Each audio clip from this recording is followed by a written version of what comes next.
billionaire Elon Musk opened an email with the subject line, "Do you remember Mrs. Adelaide Hoffman?" He had no idea his life was about to change. The message contained a single photograph that made his hands shake, his childhood teacher, the woman who'd saved him from bullies and given him books about Mars, now living in a metal shack in South Africa, surviving on $115 per month. No electricity, no running water. Just memories of the boy she'd believed in 41 years ago. What Elon did next would spark a global movement, inspire millions of teachers, and ultimately send 3 battered paperback books on an impossible journey. But first, he had to make a phone call that would reunite him with the person who taught him to reach for the stars, before it was too late. It all began on a Tuesday morning in March 2024. Elon Musk rubbed his tired eyes and glanced at the clock on his computer screen. 6:47 a.m. He'd been awake for 19 hours straight, working through problems with the latest Starship engine design at SpaceX headquarters in Hawthorne, California. Outside his office window, the first pink light of dawn touched the Los Angeles sky. Tuesday, March 12, 2024, was beginning like most days, filled with impossible problems that needed solving yesterday. His inbox showed 1,847 unread emails. Elon scrolled past messages from engineers, investors, journalists, and people asking for money. Delete, delete, mark as read, delete. Then one subject line made him stop. "Do you remember Mrs. Adelaide Hoffman?" Elon's hand froze on the mouse. That name. He hadn't heard it in over 40 years, but it hit him like electricity. The sender was Johan Steenkamp, another name from the past, a kid he'd known at Pretoria Boys High School in South Africa, back when Elon was 12 years old and the world felt impossibly large and frightening. Elon clicked the email open. "Dear Elon, I hope this email reaches you. I'm sure you get thousands every day. My name is Johan Steenkamp. We attended school together in Johannesburg in 1983. I sat 2 rows behind you in Mrs. Hoffman's English class at Bryanston High School. I'm writing because I recently discovered something that broke my heart, and I think you should know about it. 3 weeks ago, I was volunteering at a food distribution center in Carletonville, a small mining town about 50 miles from Johannesburg. An elderly woman came through the line. She was thin, frail, and poorly dressed. Something about her face seemed familiar. When she gave her name for the registration list, I nearly dropped my clipboard. Adelaide Hoffman. Elon, our Mrs. Hoffman is living in extreme poverty. She lives in a shack made of corrugated metal in an informal settlement. She survives on a government grant of about $115 US per month. She has no running water in her home and no electricity. I spoke with her briefly. Her husband died in a mining accident in 1997. Her teacher's pension was stolen by corrupt administrators. She lost her house 6 years ago. Her son moved to Australia and they lost contact. She didn't recognize me at first. I've changed a lot and so has she. But when I mentioned your name, her whole face lit up. Little Elon with the big glasses, she said. I always knew he would do something remarkable. Then her eyes filled with tears. I'm attaching a photograph I took. I hope you don't mind. I thought you should see how she's living now. I don't know if you remember her the way I do, but Mrs. Hoffman was special. She made us feel like reading and thinking mattered. She treated us like our ideas were important. I'm not asking you to do anything. I just thought you should know. Regards, Johan Steenkamp." Elon's heart pounded as he opened the attachment. The photo loaded slowly, line by line. An elderly woman sat on a plastic crate outside a structure barely worthy of being called a home. Sheet metal walls, a cardboard door, dirt floor visible through the open entrance. The woman wore a faded dress too large for her thin frame. Her white hair was pulled back.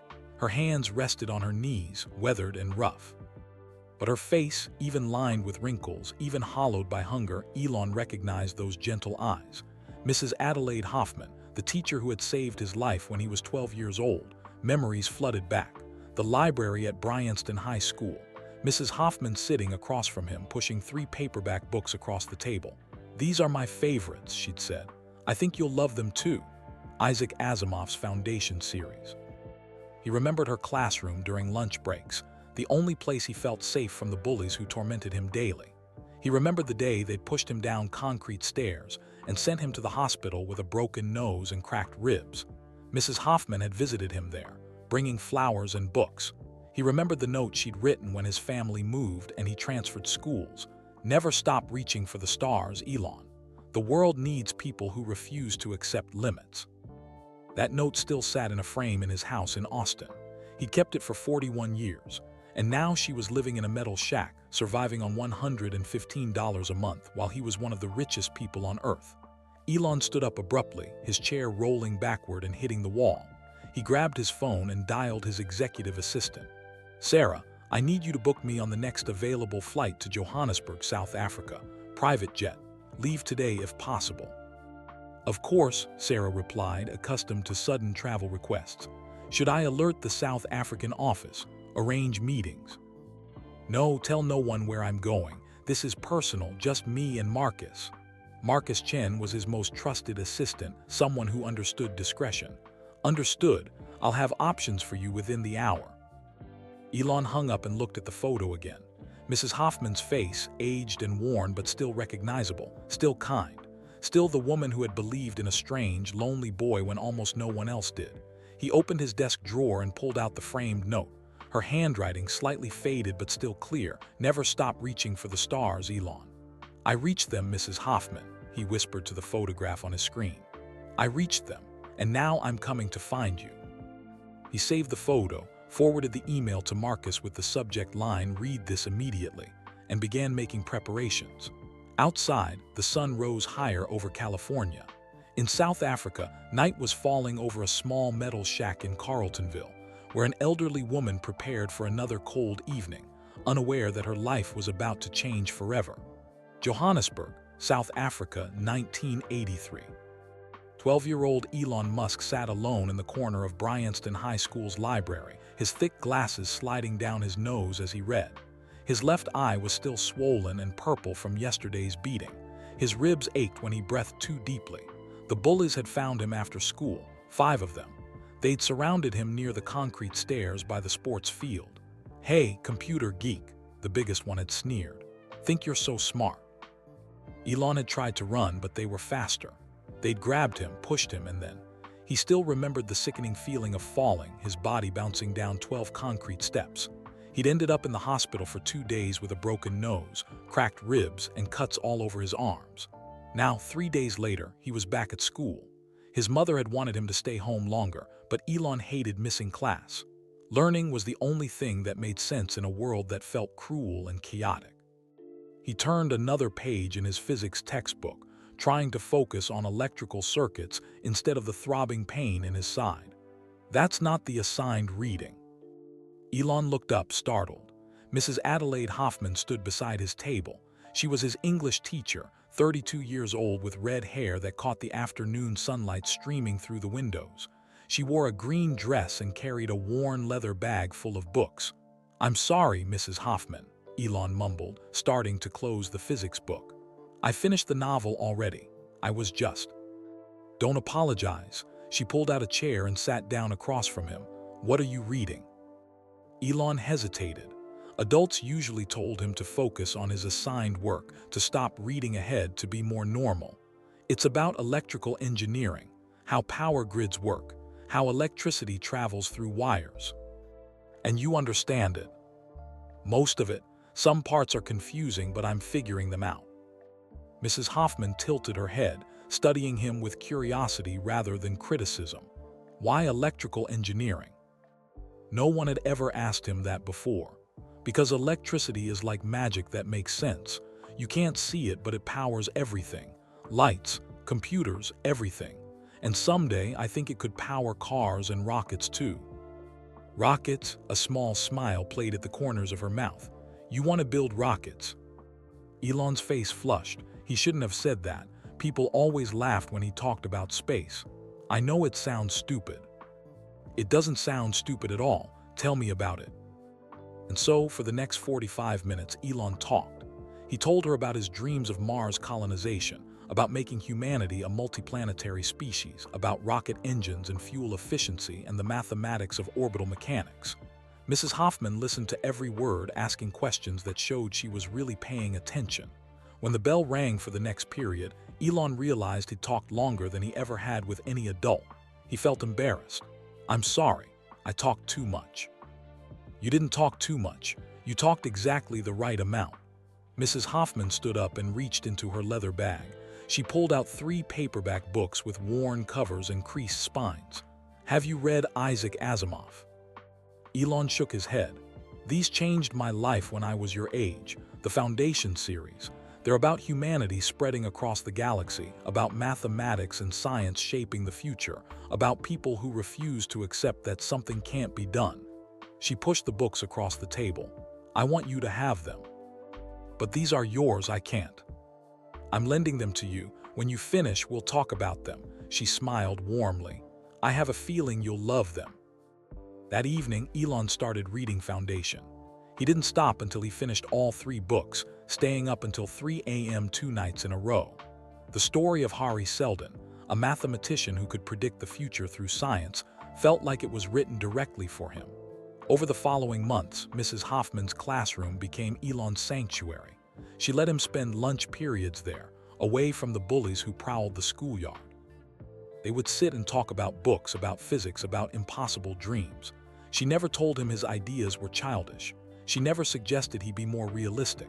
Instead, she encouraged him to think bigger, to read more, to let his imagination run wild within the boundaries of scientific possibility.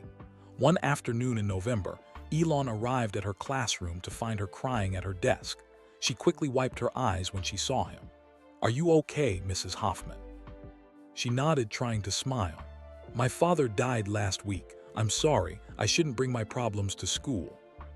Elon didn't know what to say. He'd never been good with emotions.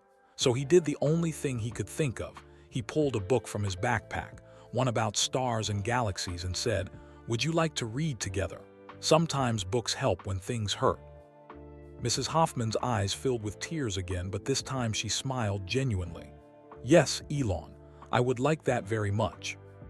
They read together in comfortable silence until the sun set outside the windows. In December, Elon's family told him they were moving. He would transfer to a different school after the Christmas break. When he told Mrs. Hoffman, she looked sad but understanding. On his last day, she handed him an envelope. "Don't open it until you get home." That evening, Elon opened the envelope carefully. Inside was a handwritten note on cream-colored paper. "Dear Elon, never stop reaching for the stars. The world needs people who refuse to accept limits. You're going to do remarkable things. I believe in you completely. Thank you for letting me be part of your journey. With admiration and affection, Mrs. Adelaide Hoffman." Elon folded the note carefully and put it in his desk drawer, where it would stay safe for the next 41 years. Present day, March 12, 2024. Elon sat in his private jet 37,000 feet above the Atlantic Ocean, heading towards South Africa. He held the framed note in his hands, reading the words he'd read 1,000 times before. Marcus Chen sat across from him, reviewing logistics on his tablet. "I've contacted Johan Steenkamp. He'll meet us in Carltonville tomorrow afternoon. He's agreed to keep this completely confidential." Elon nodded, still staring at the note. "She saved my life, Marcus. I don't mean metaphorically. I mean literally. Those bullies at school, they made me want to disappear, but her classroom was safe. Those books she gave me, those conversations, they gave me a reason to survive." "Then we'll make sure she's taken care of," Marcus said simply. Elon looked out the window at the dark ocean below. "I reached the stars, Mrs. Hoffman," he whispered. "Just like you told me to, and now I'm coming back for you." The jet flew on through the night, carrying Elon toward a reunion 41 years in the making. The wheels of Elon's private jet touched down at Ortambo International Airport in Johannesburg at 6:23 a.m. on March 14, 2024. The sunrise painted the African sky in shades of orange and gold. Elon descended the stairs wearing a simple black baseball cap and sunglasses. No Tesla logo, no SpaceX jacket, just plain clothes that wouldn't attract attention. Marcus followed behind, carrying a small backpack. A single black Toyota Corolla waited on the tarmac, rented under Marcus's name, not Elon's. No driver, no security detail, no crowd of executives. This trip needed to be invisible. "Are you sure about this?" Marcus asked as Elon slid into the driver's seat. "No security makes me nervous." "I grew up here, Marcus. I know how to blend in." Elon adjusted the rear-view mirror and started the engine. Besides, security draws attention. Today, I'm just a guy visiting an old friend. They drove out of the airport and onto the N12 highway heading west. The landscape changed quickly. Modern Johannesburg gave way to smaller towns, then to vast stretches of grassland dotted with acacia trees. In the distance, old mining operations created geometric patterns on the hills, remnants of South Africa's gold rush era. Elon hadn't driven these roads in decades, but muscle memory kicked in. He remembered road trips with his family, the endless African sky, the particular quality of light that existed nowhere else on Earth. "Tell me about Carltonville," Marcus said, studying his tablet. "Gold mining town, started booming in the 1930s. Some of the deepest mines in the world are there, over 2 miles underground." Elon kept his eyes on the road. But when gold prices dropped and mines closed, the town struggled. High unemployment, poverty. A lot of people fell through the cracks. After 90 minutes of driving, they saw the sign, Carletonville 5 km. The town appeared gradually, first scattered houses, then small shops with faded signs. The main street showed its age, cracked pavement, buildings that needed paint, businesses that had closed years ago, but people still lived here. Children walked to school in blue and white uniforms. Women carried shopping bags. Men gathered outside a cafe, talking and laughing. "There's Johan," Marcus said, pointing. A man in his early 50s stood outside a small cafe called Rita's Kitchen. He wore jeans and a button-down shirt, his hair graying at the temples. When he saw the Toyota pull up, he smiled with recognition. Elon parked and got out. Johan walked over and extended his hand. "Elon Musk, I never thought I'd see you again, especially not here." Johan's handshake was firm. "Thank you for coming." "Thank you for telling me." Elon removed his sunglasses. "Where is she?" Johan's smile faded. "Follow me in your car. It's about 3 kilometers from here.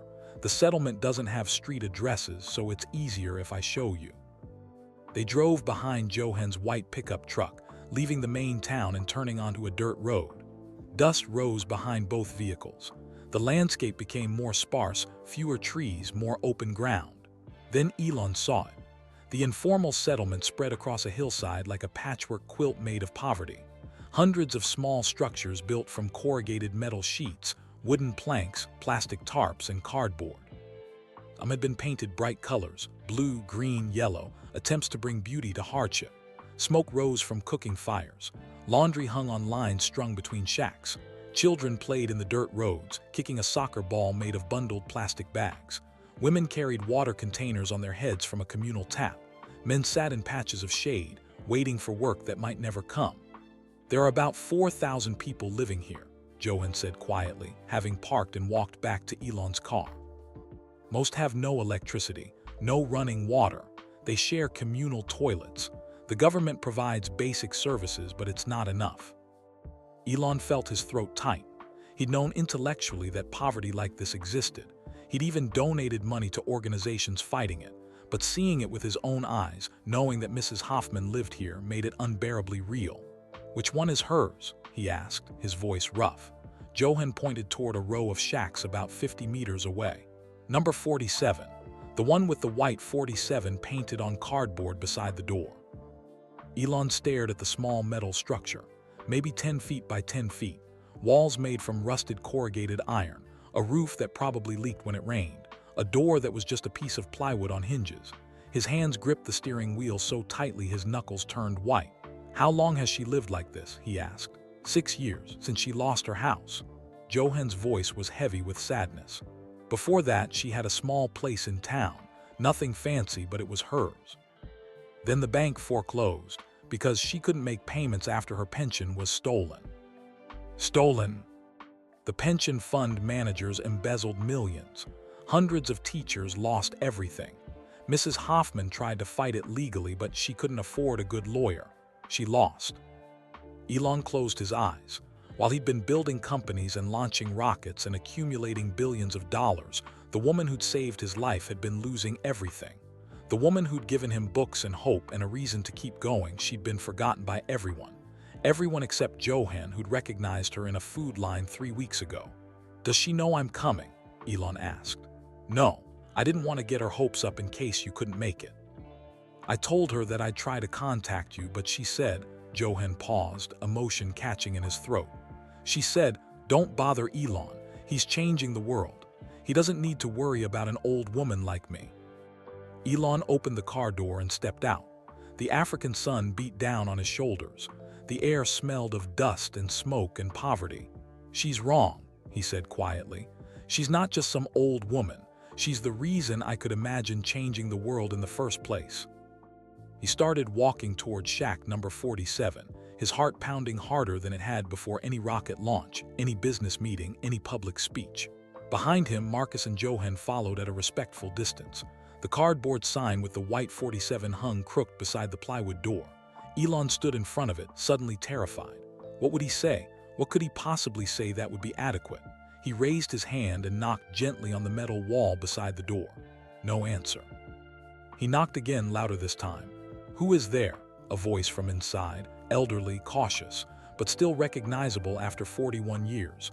Elon's voice cracked as he spoke. Mrs. Hoffman, it's Elon Musk. I was your student at Bryanston High School in 1983. A long silence, then the sound of movement inside. The plywood door opened slowly. An elderly woman peered out, squinting in the bright sunlight. Her white hair was pulled back in a bun. Her face was lined with deep wrinkles. Her body was thin, too thin, but her eyes, those gentle, intelligent eyes, were exactly as Elon remembered them. She stared at him for a long moment, her hand gripping the doorframe for support. Elon, she whispered.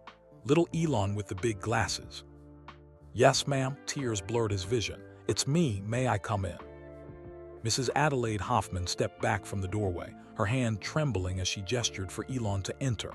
He had to duck slightly to fit through the low entrance. Marcus and Johan remained outside, understanding this moment needed privacy. The interior of the shack made Elon's chest tighten with pain. The space was roughly 10 feet by 10 feet, smaller than a typical parking spot. The walls were bare corrugated metal, rusted in places, with sunlight streaming through small gaps. The floor was concrete, cracked and uneven. A single thin mattress lay in one corner, covered with a faded blanket that had been mended many times. Beside it sat a small camping stove, the kind used for outdoor hiking, with a single pot and a dented kettle. A plastic basin served as her sink. A bucket in the far corner was her toilet. No electricity, no running water, no heating or air conditioning. But on a small wooden shelf mounted crookedly on one wall, Elon saw something that made his breath catch. 3 battered paperback books with cracked spines and yellowed pages. He recognized them immediately, the Foundation trilogy by Isaac Asimov. The same books she'd lent him 41 years ago. Next to the books sat a photograph in a cheap frame, a young man with kind eyes, perhaps in his 30s. Beside that was a teaching certificate from 1975, the glass cracked but still displayed with pride. Please sit. Mrs. Hoffman offered him her only chair, a white plastic garden chair with one leg shorter than the others, making it wobble. I'm sorry, I don't have much to offer you. I could make tea. The water from the communal tap is clean. No, please, don't trouble yourself. Elon's voice was thick with emotion. He sat carefully in the unstable chair while Mrs. Hoffman lowered herself onto the mattress, moving with the stiffness of someone whose bones ached constantly. For a moment, neither of them spoke. They simply looked at each other, bridging a gap of 41 years. You're not wearing your glasses anymore, she said finally, a small smile appearing on her lined face. Laser surgery, Elon managed to say. About 20 years ago. You look so different, so grown up, but I'd still know those eyes anywhere. She folded her weathered hands in her lap. I've followed your journey, Elon, in newspapers, on television when I had one. PayPal, Tesla, SpaceX. I told everyone, I taught that boy, I knew he was special. Elon leaned forward, his elbows on his knees. Mrs. Hoffman, why didn't you contact me? Why didn't you tell me you needed help? Her eyes filled with tears. Contact you, the man sending rockets to space, building electric cars. You're changing the world, Elon. I saw you on the news talking about Mars, about saving humanity. I thought, her voice broke. I thought, what would Elon Musk want with a forgotten old teacher in Africa? Your time is precious. Your work is important. You don't need to be bothered with my small problems. Your problems aren't small. Elon's hands clenched into fists. And you're not forgotten, not by me, never by me. He pointed to the shelf. You kept them, the Asimov books. Mrs. Hoffman followed his gaze and smiled through her tears. Of course I kept them. They survived everything, my moves, my husband's death, losing my house. I kept thinking one day I'd have a classroom again, and I'd lend them to another student who needed them. Another child like you, who needed to know the universe was bigger than their pain. Elon stood abruptly, unable to sit anymore. He walked to the shelf and picked up the books carefully as if they were sacred relics. The pages were brittle. The covers were held together with tape, but they were still here. Do you remember what you told me the day you gave me these? He asked quietly. Mrs. Hoffman nodded. I said they changed my life. I hope they'd change yours too. They did. Elon turned to face her. Mrs. Hoffman, do you know what these books meant to me? I was 12 years old. Bullies beat me so badly I ended up in the hospital. I felt like the world was crushing me, like I'd never survived childhood, let alone do anything meaningful. And then you handed me these books and said, I think you'll love them.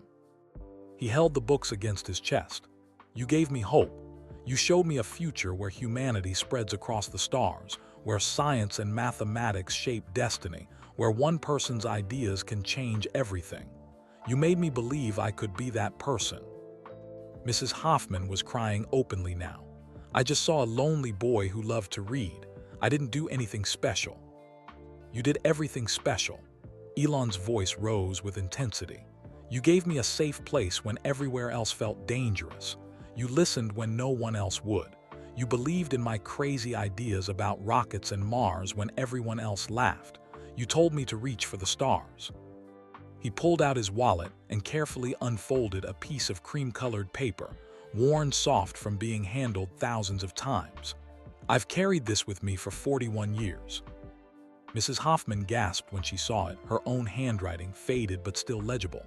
The note she'd given him on his last day at Bryanston High School. Never stop reaching for the stars, Elon. The world needs people who refuse to accept limits. He read the words aloud, his voice breaking. I read this before every major decision, before I started my first company, before I invested everything in Tesla when everyone said it would fail, before the first SpaceX launch. This note, your words, they've guided me through everything. Mrs. Hoffman covered her face with her hands, sobbing. I had no idea. I thought I was just one teacher among hundreds you had. I thought you'd forgotten all about me. Elon knelt in front of her, taking her weathered hands in his. Forget you. Mrs. Hoffman, you saved my life. And now, he paused, emotion overwhelming him. Now I need to tell you what happened to you. Johan told me about your husband's accident, about the pension fraud, about losing your house, about your son. She nodded, wiping her eyes with the back of her hand. My David died in 1997, mining accident, 2 miles underground. They couldn't even recover his body. She glanced at the photograph on the shelf. That's him. He was a good man. We had 30 years together. And then the pension managers stole your money. Yes, thousands of us lost everything. We tried to fight them in court, but they had expensive lawyers. I had nothing. The legal fees ate up what little savings I had left. By 2018, I couldn't pay the mortgage anymore. The bank took my house. What about your son? Elon asked gently. Mrs. Hoffman's face crumpled with fresh pain. Thomas. He moved to Australia 10 years ago for a job. At first, we talked every week, then every month. Then, she shrugged helplessly. Life got busy for him. He has a family. I didn't want to be a burden. I stopped calling. He stopped calling. Now we don't speak at all.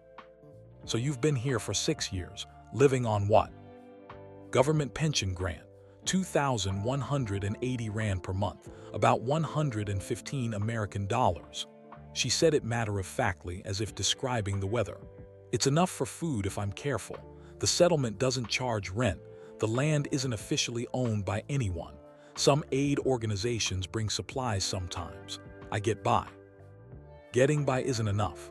Elon stood up, his jaw set with determination. Mrs. Hoffman, I came here to. I don't want your money, Elon. She looked up at him with fierce dignity despite her tears. I didn't tell Johan to contact you because I wanted charity. I'm proud of you. I wanted you to know that what you're doing matters, but I don't need. Yes, you do. Elon's voice was firm but gentle. You need someone to care about you the way you cared about me. You need someone to believe you deserve better the way you believed I could do more.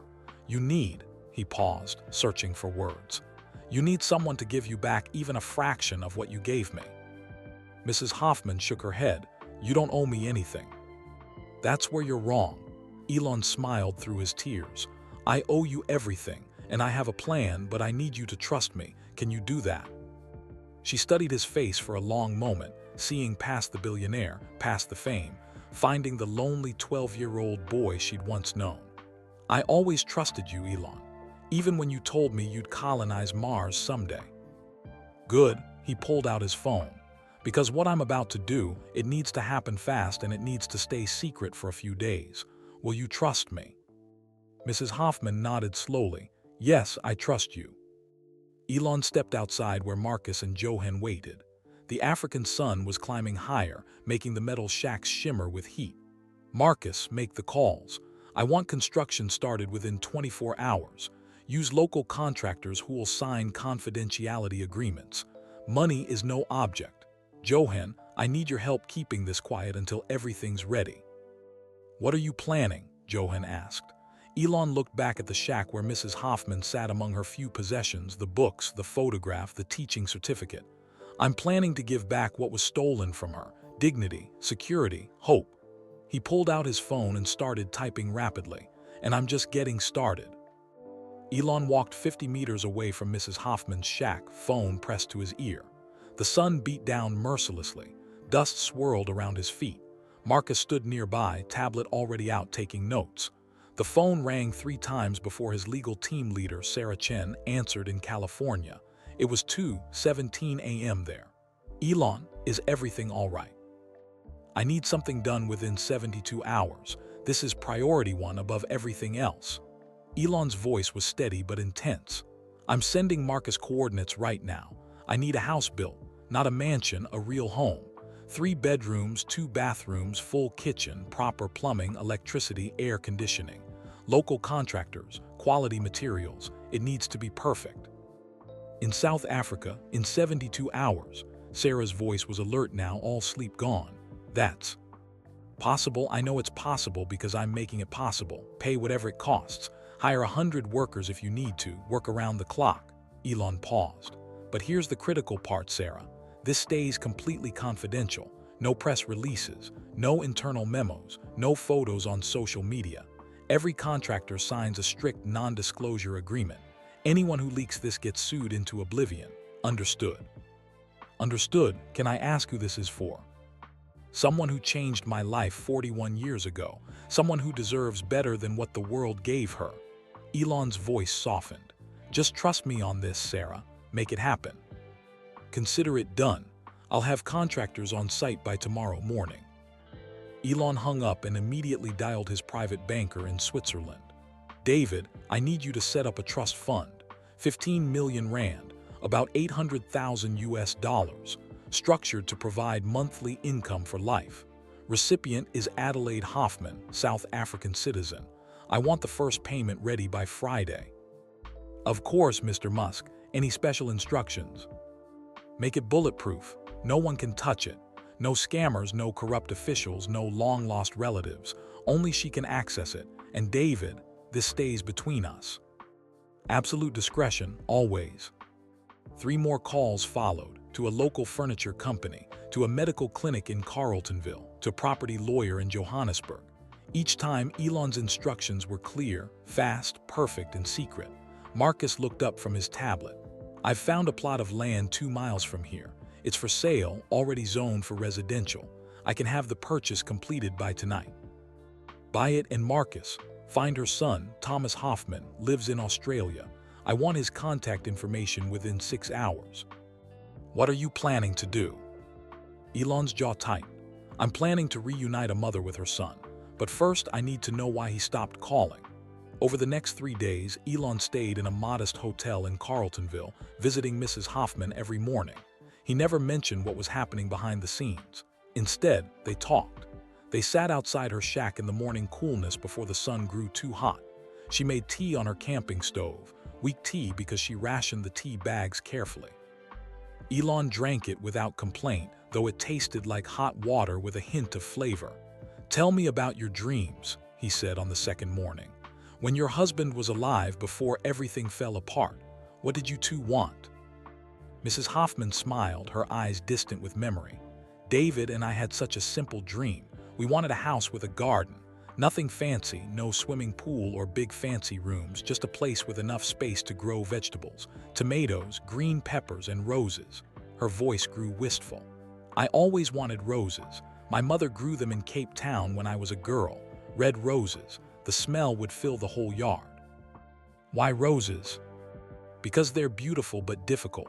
They need care, attention, the right soil and water and sunlight.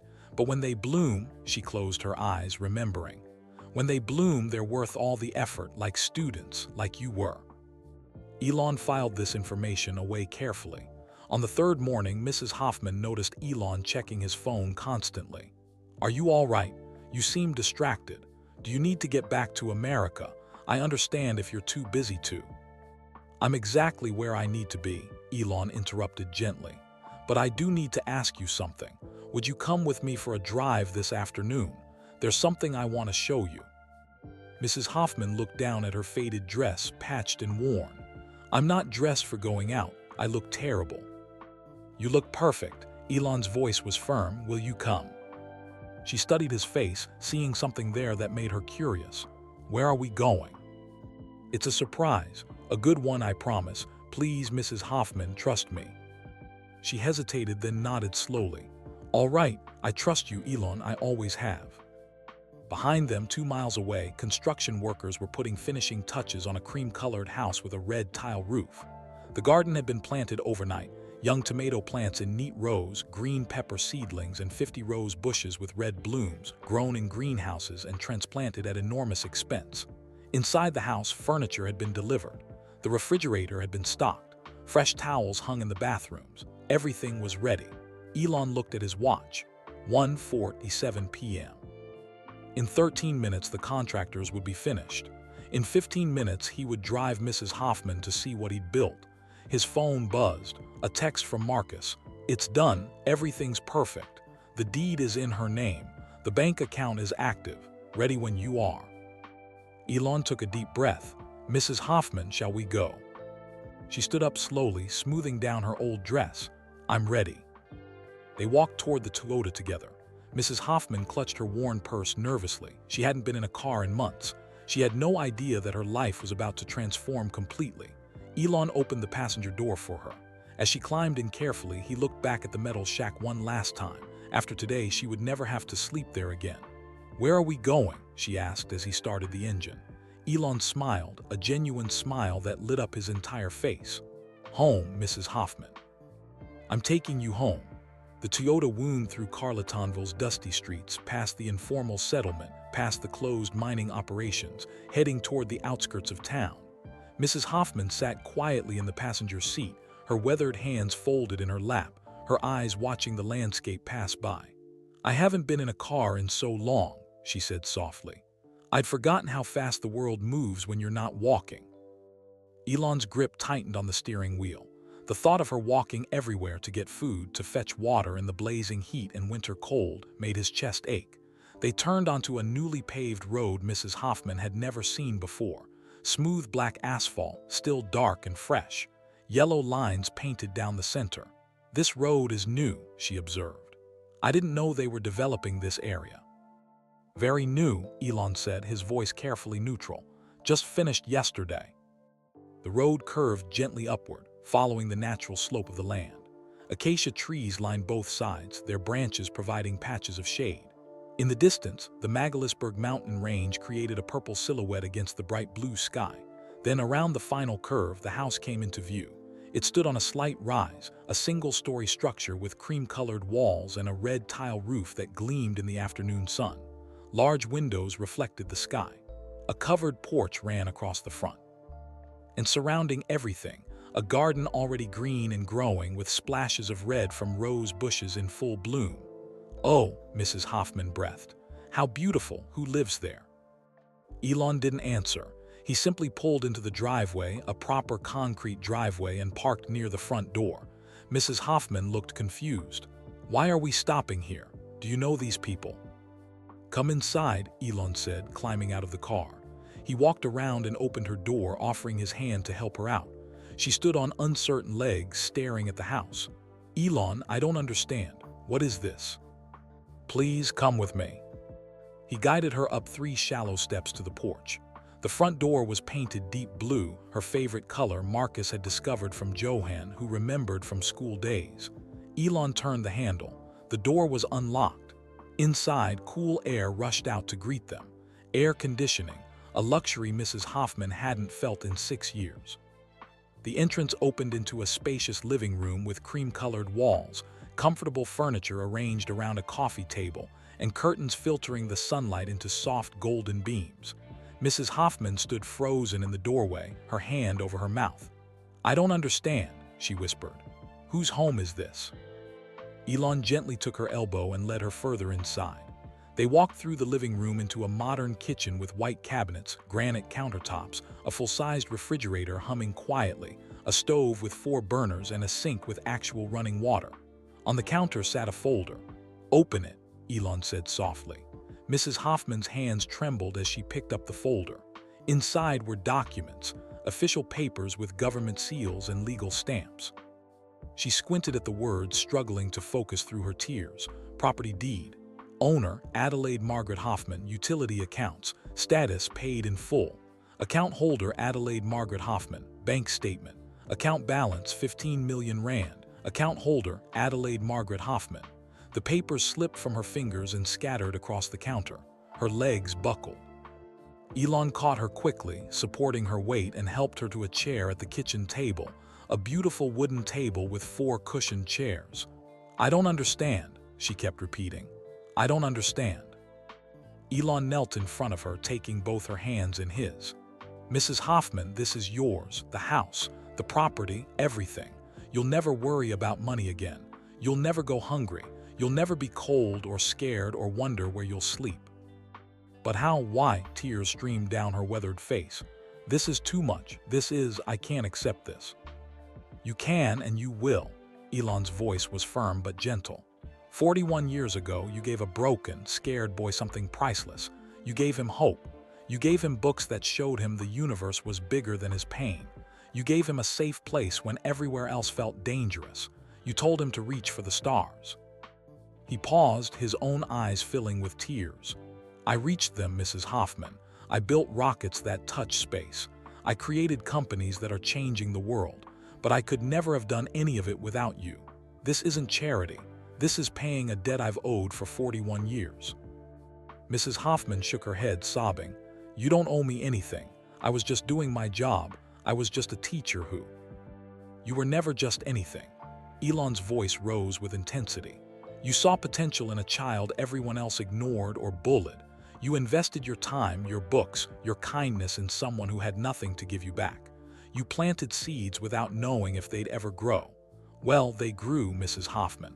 They grew into forests, and now those forests are bearing fruit. He stood and walked to the kitchen window, gesturing outside.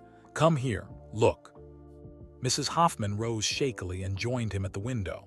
The view looked out over the back garden, and there, in neat rows, were tomato plants already showing small green fruits, green pepper plants, herbs, and along the fence 50 rose bushes with deep red blooms swaying gently in the breeze. Roses, she whispered. You planted roses. You said you and David dreamed of a house with a garden, where you could grow tomatoes and roses. I can't bring David back. I can't undo the years of struggle, but I can give you this. I can give you the dream you lost. Mrs. Hoffman pressed her hand against the glass, staring at the roses, her mother's flowers, her lost dream, now blooming impossibly in her own garden. But there's more, Elon continued. He pulled a document from his jacket pocket. I've established the Adelaide Hoffman Foundation with a 50 million rand endowment. It will provide scholarships for underprivileged students in South Africa who love science and literature. Students like I was. Students who need what you gave me, someone who believes in them. Mrs. Hoffman turned to stare at him, her face pale with shock. 50 million rand, that's how many students you'll help for generations to come. Your classroom didn't end when you retired. It's just getting bigger. Elon smiled through his tears. Every student who receives a scholarship will know your story. They'll know that a teacher in Johannesburg once believed in an impossible dream, and that dream grew big enough to help thousands of others dream too. Mrs. Hoffman collapsed against him, her thin body shaking with sobs. Elon wrapped his arms around her carefully, mindful of how fragile she felt. "Why?" she cried into his shoulder. "Why would you do all this for me?" "Because 41 years ago, when I was a scared, lonely kid who felt like he didn't belong anywhere, you saw something in me that nobody else saw. You gave me books that showed me the universe was bigger than my pain. You gave me a safe place when everywhere else felt dangerous. You told me to reach for the stars." He pulled back slightly to look at her face. "I reached them, Mrs. Hoffman. I built rockets that touched space. But I could never have done any of it if you hadn't first shown me it was possible to dream that big.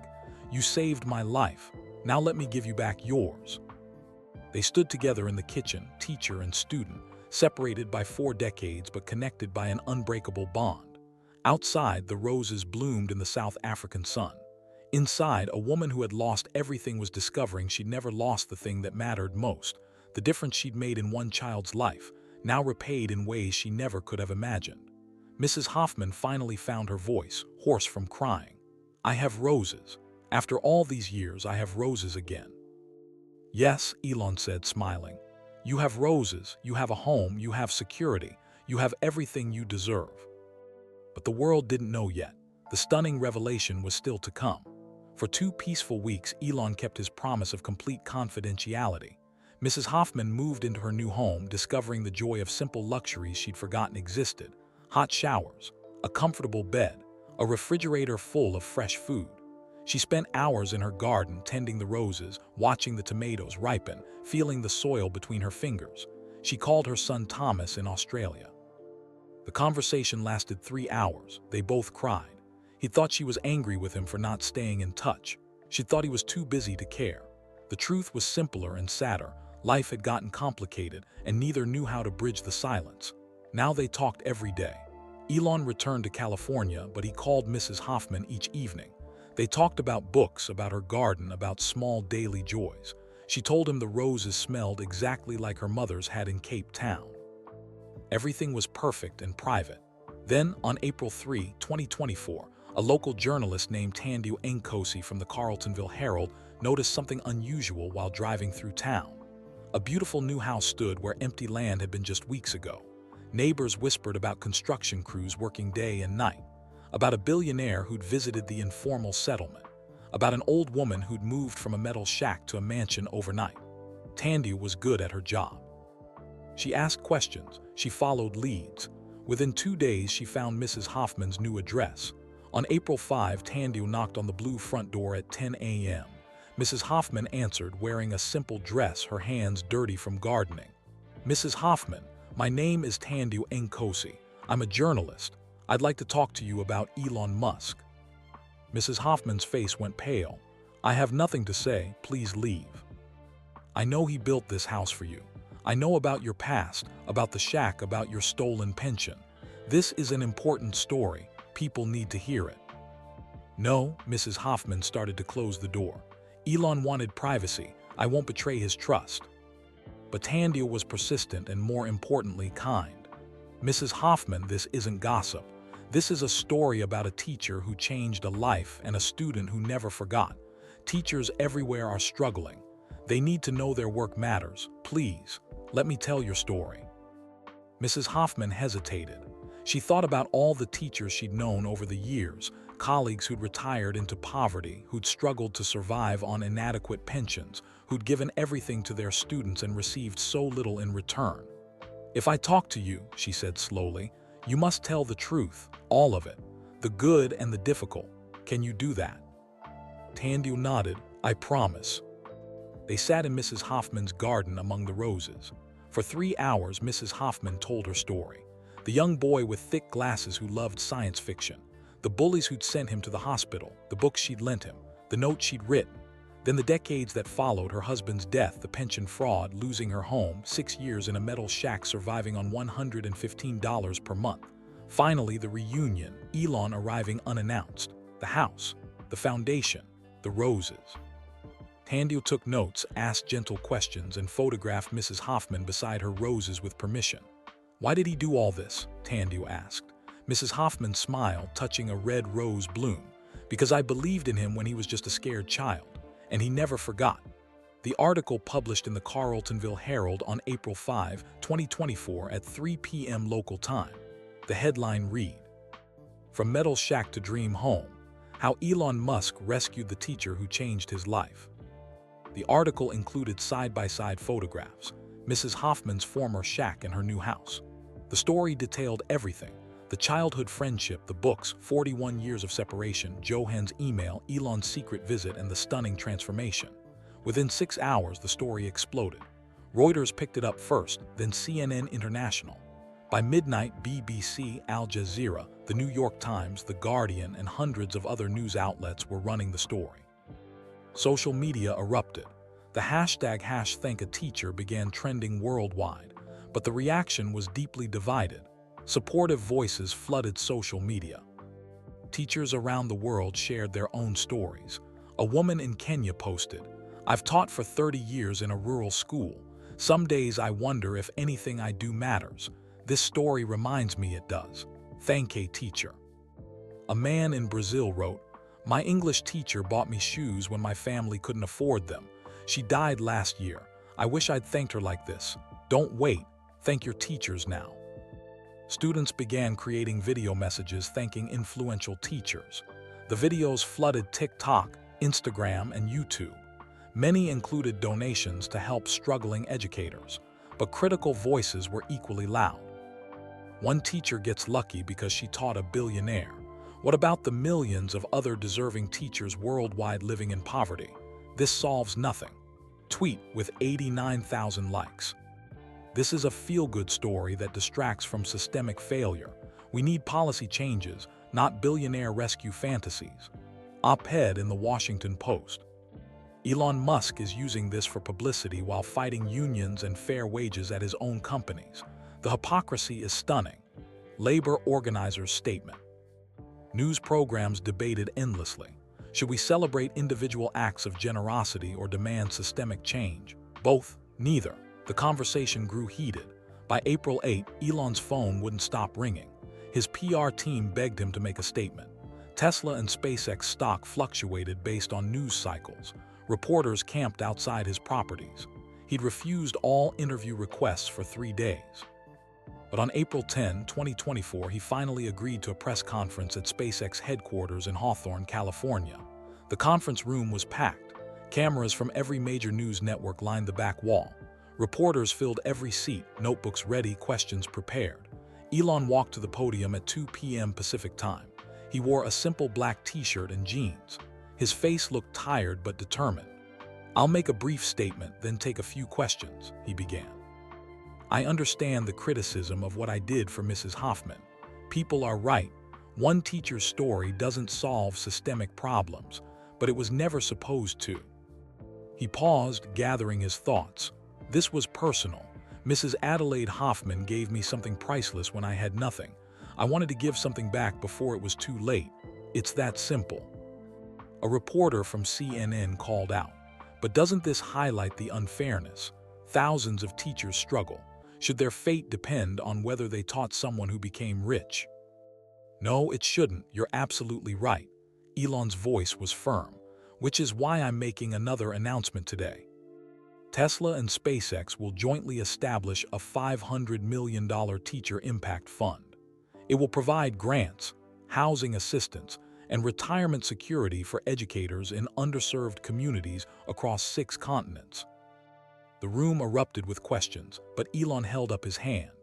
The Adelaide Hoffman Foundation will help thousands of students over time. The Teacher Impact Fund will help thousands of teachers right now. But more importantly, I hope this sparks a larger conversation. If we're serious about creating the future, if we really want innovation, scientific progress, and human advancement, we need to invest in the people who inspire future creators." He looked directly into the cameras. "This isn't about me. It's about recognizing that we all got here because someone believed in us. A teacher, a parent, a mentor, a friend. Find your Mrs. Hoffman, Whoever helped you become who you are, honor them while you still can. Don't wait until it's almost too late like I did. A reporter from The Guardian asked, "What do you say to critics who call this a publicity stunt?" Elon's jaw tightened. "I kept this secret for 2 weeks. I didn't want publicity. A journalist discovered it and decided it was newsworthy. But honestly, I don't care what critics say. Mrs. Hoffman sleeps in a warm bed now instead of a metal shack. She has food, security, dignity. That's real. Everything else is just noise." "One final question," Elon said. "Then I need to get back to work." A young reporter from a South African news outlet stood. "Have you spoken with Mrs. Hoffman since the story broke? How is she handling the attention?" Elon smiled, a genuine smile. "I talked to her this morning. She's overwhelmed but happy. She asked me to tell everyone something." He pulled out his phone and read from notes. "Tell them I was just a regular teacher who saw a child who needed help. Any teacher can do that. Any person can do that. You don't need to be special. You just need to care." The room fell silent for a moment. "That's all," Elon said quietly. "Thank you." Back in Carltonville, Mrs. Hoffman watched the press conference on her television, tears streaming down her face. Her garden was visible through the window behind her, roses blooming in the afternoon sun. Her phone rang. It was Elon. "Did I say the right things?" he asked. "You said perfect things." She wiped her eyes. "But Elon, $500 million for teachers, that's what you're worth, what every teacher who changes lives is worth." His voice was soft. "I learned from the best, Mrs. Hoffman. I learned from you." After they hung up, Mrs. Hoffman walked into her garden. The world was talking about her story, debating its meaning, arguing about systemic change versus individual action. But here, among her roses, everything felt simple and true. She'd believed in a boy. The boy had grown up. Now he was believing in others the way she'd believed in him. The circle was complete. But the most stunning part, the revelation that would truly shock the world, was still 3 weeks away. 3 weeks after the press conference, on May 1, 2024, Elon Musk returned to South Africa. This time, he didn't arrive quietly. News crews from CNN, BBC, Al Jazeera, and SABC followed him with Mrs. Hoffman's permission. The world was watching. He arrived at her house at 8 a.m. in a convoy of black vehicles. Mrs. Hoffman stood on her front porch, healthier now with regular meals and medical care. Her white hair was neatly styled. She wore a blue dress that her son had sent from Australia. Her face glowed with a vitality that had been absent for years. The cameras captured everything as Elon walked up the steps and embraced her gently. "How are your roses?" he asked, smiling. "Blooming beautifully. Come see." They walked into the garden, camera crews following at a respectful distance. The roses had multiplied their blooms, creating waves of red against the green lawn. Tomatoes hung heavy on their vines. The garden was everything Mrs. Hoffman had dreamed of, but Elon's expression was serious. He carried a small box under his arm. "Mrs. Hoffman, I have something important to ask you," he said, his voice steady but emotional. "Do you still have those Asimov books, the Foundation trilogy?" Her eyes widened. "Of course, they're on my shelf inside, the same ones from 41 years ago." "May I see them?" Mrs. Hoffman led him inside, the cameras waiting outside. She retrieved the 3 battered paperbacks from her bookshelf, their spines cracked, pages yellowed, covers held together with tape. She handed them to Elon with trembling hands. He held them carefully, reverently, as if they were ancient sacred texts. In a way, they were. "These books," he said quietly, "traveled from your bookshelf to a bullied kid's hands in 1983. They helped me imagine humanity becoming a spacefaring civilization. They survived everything, your moves, your struggles, your losses. They're more than books now, Mrs. Hoffman. They're symbols. They're proof that ideas can survive anything if they matter enough." He looked at her intently. "SpaceX is launching our Starship to lunar orbit in 6 months, November 2024. It's part of our Artemis program partnership with NASA. We're preparing for humanity's return to the moon and eventually establishing a permanent base there." Mrs. Hoffman nodded, not understanding where this was going. "I want to ask your permission for something." Elon's voice was thick with emotion. "Would you allow me to take these specific books on that flight? They would be the first literary works, the first novels, to leave Earth's orbit since the Apollo missions. And when we eventually establish a permanent moon base, I want these exact copies to be in the library there. The Adelaide Hoffman Collection, the first library materials in humanity's first permanent off-world home. Mrs. Hoffman's hand went to her heart, her eyes filled with tears. My books on the moon. Your books, your belief in me, your kindness to a lonely child, all of it preserved forever in space. Elon's voice cracked. Future generations living on the moon will read the same words that inspired both of us. They'll know the story of a teacher in Johannesburg who believed in an impossible dream, and how that belief helped make humanity a spacefaring species. Cameras outside couldn't hear the conversation, but they captured Mrs. Hoffman collapsing into a chair, her body shaking with sobs. They captured Elon kneeling beside her, holding her weathered hands in his. After several minutes, they emerged from the house. Elon held the 3 books. Mrs. Hoffman wiped her eyes, trying to compose herself. The journalists surged forward with questions, but Elon raised his hand for silence. Mrs. Hoffman has agreed to let me take these books to the moon, he announced. The crowd erupted, but he continued speaking over them. These are the actual books she lent me in 1983. When SpaceX's Starship reaches lunar orbit this November, these books will be aboard. They'll be the first novels in human history to leave Earth's orbit in the modern space age. Reporters shouted questions, cameras flashed, but Elon wasn't finished. And there's one more thing. He turned to Mrs. Hoffman, his eyes bright with emotion. Mrs. Hoffman, I want you to be there for the launch. I want you to see these books begin their journey. SpaceX has never had a guest of honor at a launch before. You'll be the first. The garden fell completely silent. Even the journalists stopped shouting. Mrs. Hoffman stared at him, disbelief written across her face. Me? At a rocket launch? Yes, in 6 months at Starbase in Texas. You'll stand with me as we send your books to the moon. The world needs to see this, not as a feel-good story, but as proof that teachers create the future. You planted seeds in a small classroom in Johannesburg in 1983. Now, 41 years later, those seeds are bearing fruit among the stars. Mrs. Hoffman couldn't speak. She simply nodded, tears streaming down her face. The footage went viral instantly. Within hours, it had been viewed 500 million times across all platforms. The image of an elderly teacher learning her childhood books would travel to the moon became the defining moment of 2024. 6 months later, November 18, 2024, Starbase, Texas. Mrs. Adelaide Hoffman stood in the VIP viewing area at SpaceX's Starbase facility near Brownsville, Texas, watching the sunrise paint the Gulf of Mexico in shades of pink and gold. She wore a blue dress and a warm jacket against the coastal breeze. Her son Thomas stood beside her, his arm around her shoulders. He'd flown in from Australia with his wife and 2 children, Mrs. Hoffman's grandchildren, whom she was meeting for the first time. Around them, thousands of spectators filled the viewing areas. Giant screens showed the massive Starship on its launch pad 3 miles away, gleaming silver in the morning light. The rocket stood 400 feet tall, taller than a 40-story building, the most powerful launch vehicle ever built. Elon stood next to Mrs. Hoffman, both wearing headsets connected to mission control. He'd barely slept in 3 days, overseeing final preparations. Are you nervous? Mrs. Hoffman asked him. Terrified, Elon admitted. Every launch is terrifying. So many things can go wrong. But that's why we do it, because it's hard, because it matters, because humanity's future depends on people willing to take risks. Mrs. Hoffman squeezed his hand. You were always willing to take risks. Even as a boy, you never accepted limits. I learned that from you. The loudspeakers crackled, T-10 minutes. Mrs. Hoffman thought about the journey that had brought her here.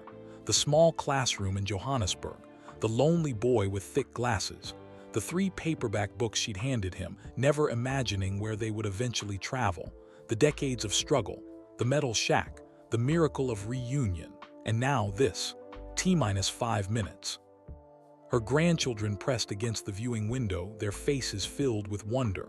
Thomas had tears in his eyes. I'm sorry, Mom, he whispered for the 100th time since arriving. I'm so sorry I lost touch. I'll never let that happen again. You're here now, she said simply. That's what matters. T-1 minute. The crowd fell silent. Thousands of people held their breath. Mrs. Hoffman's heart pounded so hard she thought it might burst. 30 seconds. Elon squeezed her hand. This is for you, Mrs. Hoffman. Everything I've built, everything I've achieved, it all started in your classroom. 10, 9, 8. Mrs. Hoffman closed her eyes briefly, saying a silent prayer. 3, 2, 1, ignition. The Starship's 33 Raptor engines ignited simultaneously, creating a roar that shook the ground like an earthquake. Even 3 miles away, the sound was overwhelming, a physical force that pressed against their chests. Flames and smoke billowed beneath the rocket. Liftoff. We have liftoff of Starship. The massive rocket lifted slowly, fighting gravity, then accelerated upward with increasing speed. The crowd erupted in cheers, but Mrs. Hoffman could barely hear them over the thunderous roar. She watched through tears as the rocket climbed higher and higher, trailing a column of fire and thunder. The morning sun caught the silver hull, making it gleam like a star ascending to join its celestial family. Elon leaned close so she could hear him over the noise. Do you see that, Mrs. Hoffman? That's your legacy. That's what happens when a teacher believes in a child. This moment right here, it started in your classroom 41 years ago. She gripped his hand tightly, unable to speak, watching the rocket become a bright point of light against the blue sky. On the giant screens, telemetry data scrolled. Velocity, 2,000 kilometers per hour. Altitude, 15 kilometers. Trajectory nominal. Within minutes, the Starship disappeared from view, but the screens showed the view from onboard cameras. There, secured in a special protective case in the crew cabin, were 3 battered paperback books floating in zero gravity, the Foundation Trilogy, beginning their journey to the moon. All systems green, Mission Control announced. Lunar insertion burn in 4 days. The crowd's cheers finally penetrated Mrs. Hoffman's consciousness. People were crying, hugging, celebrating. But she stood quietly, staring at the sky where the rocket had vanished, feeling something profound she couldn't quite name. Thank you, she whispered to Elon. Thank you for showing me that the seeds I planted grew into forests. The global impact. The image of Mrs. Hoffman watching the launch, her face filled with wonder, tears streaming down her weathered cheeks, her hand gripping Elon's, became instantly iconic. Within 24 hours, it appeared on the covers of Time magazine, The Teacher Who Reached the Moon, The Economist, The Value of Education, National Geographic, One Small Step for Books, and dozens of other publications worldwide. But the real impact unfolded over the following months. Within 2 weeks of the launch, 47 countries announced new teacher support initiatives, directly citing the Hoffman story as inspiration. South Africa increased teacher pensions by 35% and established an emergency fund for educators facing financial hardship. The United States Congress passed the Teachers First Act, providing housing assistance and loan forgiveness for educators in underserved areas. China launched the Space Teachers program, identifying and supporting educators who inspire scientific thinking in rural communities. The Thank a Teacher movement evolved from a hashtag into a global phenomenon. Students created over 10 million video messages thanking influential teachers. Crowdfunding campaigns raised $89 million for struggling educators worldwide. Former students reconnected with retired teachers, offering help, gratitude, and support. The Adelaide Hoffman Foundation received 127,000 scholarship applications in its first year. The first cohort of 500 students included children from South African townships, refugee camps in Jordan, rural villages in India, and inner-city schools in America, all sharing the same hunger for knowledge that young Elon Musk once had. Most significantly, teaching applications worldwide increased by 23% in 2025, the first sustained increase in a decade. Young people who'd been considering other careers chose education instead, inspired by the proof that teachers truly shape the future. December 2024, Carltonville, South Africa. The story concludes on a warm December evening in Mrs. Hoffman's garden. She sits among her roses, now lush and abundant, their red blooms glowing in the golden sunset light. Thomas and his family are visiting for the holidays. Her grandchildren play on the lawn, their laughter filling the air. She holds a photograph that Elon had sent, An image transmitted from lunar orbit showing her 3 books floating weightlessly in the starship's cabin, with the gray surface of the moon visible through the window behind them. In the photo's corner, someone had written, Adelaide Hoffman's Foundation Trilogy, Humanity's First Interplanetary Library, November 2024. A young neighbor girl, maybe 10 years old, approaches shyly through the garden gate. Mrs. Hoffman, I saw you on television. You're the moon book lady. Mrs. Hoffman smiles warmly. I suppose I am. What's your name? Lorado, it means love in Sesotho. The girl fidgets with her hands. I want to be a teacher when I grow up like you. I want to help kids reach for the stars too. Mrs. Hoffman's eyes fill with tears, but this time they're tears of pure joy. She pats the bench beside her. Come, Lorado, sit with me. The girl sits and Mrs. Hoffman takes her small hand. Let me tell you a secret. I was just a regular teacher in a regular classroom. I didn't do anything extraordinary. I just saw a child who needed someone to believe in him, and I did. That's all. Any teacher can do that. Any person can do that. But your books are on the moon, Lorado says, her voice filled with awe. Yes, they are. Mrs. Hoffman laughs softly. But they got there because I first gave them to a boy who needed them here on Earth. That's where everything starts, not in space, but in a classroom or a library or a conversation between someone who cares and someone who dreams. She looks up at the evening sky where the moon is rising, a silver crescent in the deepening blue. Somewhere up there, impossibly far away yet somehow close, her books orbit that ancient celestial body, waiting for the day when humans will live there permanently. Someday, maybe 100 years from now, a child living on the moon will read those exact same books and dream about going even farther, maybe to Mars or Jupiter's moons, or beyond our solar system entirely. And it all started in a classroom in Johannesburg, with a lonely boy and a teacher who cared enough to listen. Lorado gazes up at the moon with wide eyes. I'll be that teacher, she says quietly. I'll help someone reach the stars. Mrs. Hoffman squeezes her hand gently. Then you already understand what Elon learned. The real miracle isn't the rockets or the technology or the billions of dollars. The real miracle is human beings helping each other become more than they thought possible. That's how we reach the stars, not with engines and fuel, but with belief and kindness, one person at a time. As darkness falls over Carltonville, the moon rises higher, carrying its precious cargo. In the garden, roses bloom under the starlight. Inside the house, a family reunited shares dinner and laughter. And on the bench, a teacher and a child sit together, dreaming of futures yet unwritten. The circle continues. The seeds keep spreading. And somewhere among the stars, 3 battered paperback books float in the darkness, waiting to inspire the next generation of dreamers. Proof that a teacher's influence can literally reach beyond Earth. That belief can transcend gravity, and that kindness planted in one small moment can grow to touch the heavens. Mrs. Adelaide Hoffman lived another 12 years, long enough to see the first permanent moon base established in 2036, long enough to watch via video link as astronauts placed her 3 books on a shelf in the lunar library, long enough to receive letters from 847 scholarship recipients telling her how the Adelaide Hoffman Foundation changed their lives. When she died peacefully in her sleep at age 85, surrounded by roses and family, the world mourned. But her legacy lived on, in the foundation bearing her name, in the millions of teachers inspired by her story, in the students who reached for impossible dreams because someone believed in them, and in 3 books orbiting the moon, waiting to inspire humanity's next chapter among the stars. The boy with thick glasses had reached the stars, just as she told him to. And in doing so, he'd taken her with him.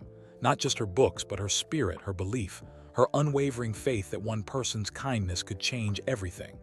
That was what truly stunned the world. Not the house, not the money, not even the moon launch. What stunned the world was the undeniable proof that teachers don't just shape individual lives, they shape the future of our entire species.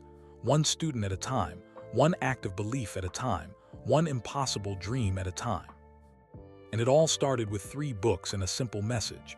Never stop reaching for the stars.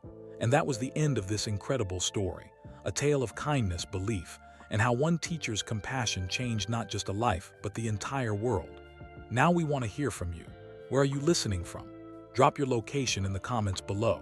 And if this story touched your heart, please hit that like button and subscribe to our channel for more inspiring stories just like this one. Most importantly, share this video with your friends and family. Let's spread kindness and awareness together. Remember, you never know whose life you might be changing with a simple act of belief. Thank you for listening and keep reaching for the stars.